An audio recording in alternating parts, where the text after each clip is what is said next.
அண்ணா நகர் சென்னையின் ஒரு பகுதியாக 1970களிலிருந்து விரிவாக்கம் அடைந்தது.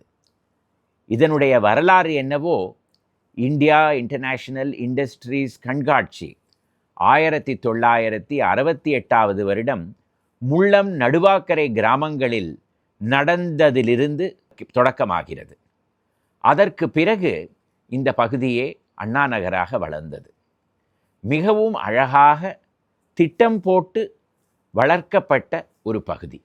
பெரிய பெரிய பாதைகள், சாலை ஓரங்களில் மரங்கள், இப்படியெல்லாம் வளர்ந்தது அண்ணா நகர்.